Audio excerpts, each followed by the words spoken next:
Oh mon Dieu, qu'est-ce qui s'est passé ici? Non, elle est morte, il y a du sang partout! C'est horrible, j'ai peur! Hélène, celle que tu vois, c'est toi. Nous sommes venus te prendre car tu es morte, et il n'y a pas le salut pour toi. Oh Seigneur!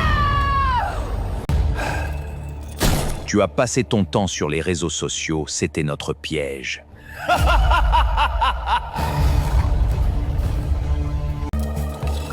Voici ton corps est dans la voiture, mais ton âme sera torturée. Non, pitié!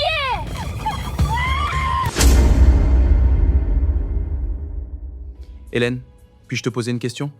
Oui, Jean, je t'écoute. Je te vois souvent sur TikTok, WhatsApp et Facebook. Chaque fois que j'arrive, tu es sur ton téléphone. Mais je ne te vois presque jamais lire ta Bible ou prendre du temps pour la prière. C'est vrai, je n'y avais pas pensé. Et alors?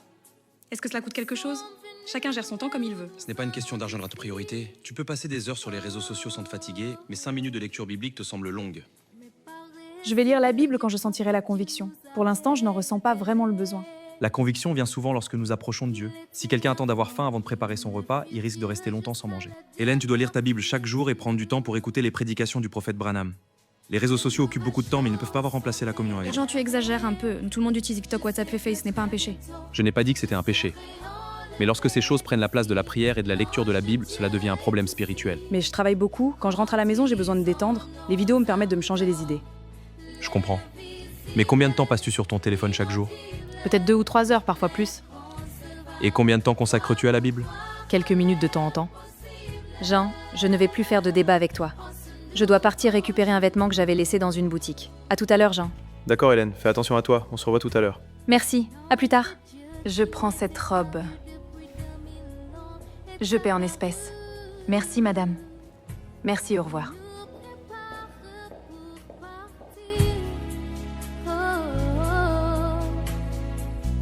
Il brandit des visions de nous-mêmes devant nous, afin que nous puissions marcher pas à pas vers ce que nous contemplons. Des nouvelles choses sont déclarées. Je sais que très bientôt je serai enlevée d'ici. L'ange de Dieu est ici. Conduisons nos âmes dans l'air visible, l'inaudible, les consciences.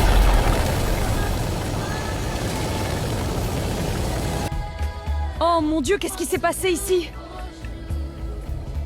Non, elle est morte, il y a du sang partout! C'est horrible, j'ai peur! Hélène, celle que tu vois, c'est toi. Nous sommes venus te prendre car tu es morte, et il n'y a pas le salut pour toi. Oh Seigneur! Tu as passé ton temps sur les réseaux sociaux, c'était notre piège.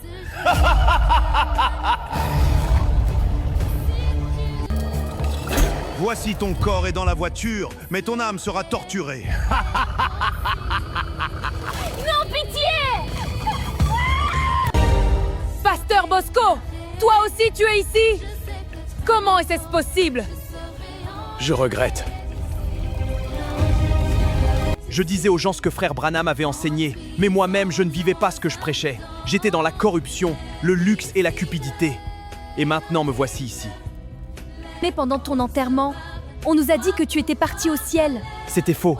Lorsqu'une personne meurt sans avoir reçu la nouvelle naissance, elle ne peut pas entrer au ciel. Les paroles prononcées aux funérailles ne changent pas la réalité devant Dieu. Hélène, Dieu n'a pas envoyé ce message simplement pour nous donner plus de connaissances. Il l'a envoyé pour nous conduire à Jésus-Christ et à l'expérience de la nouvelle naissance. Hélène, peu importe qui tu es, prédicateur, diacre, ancien ou simple fidèle, si tu ne mets pas le message de Branham en pratique, tu ne seras jamais sauvé. Hélène, toi et moi, nous sommes perdus.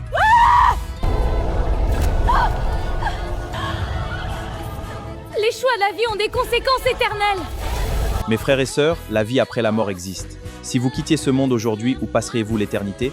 Auprès du Seigneur dans la gloire ou loin de sa présence? Réfléchissez-y pendant qu'il est encore temps. Alors, retenez bien cette phrase. Retenez ça très bien. Les choix de la vie ont des conséquences éternelles. Que Dieu vous bénisse.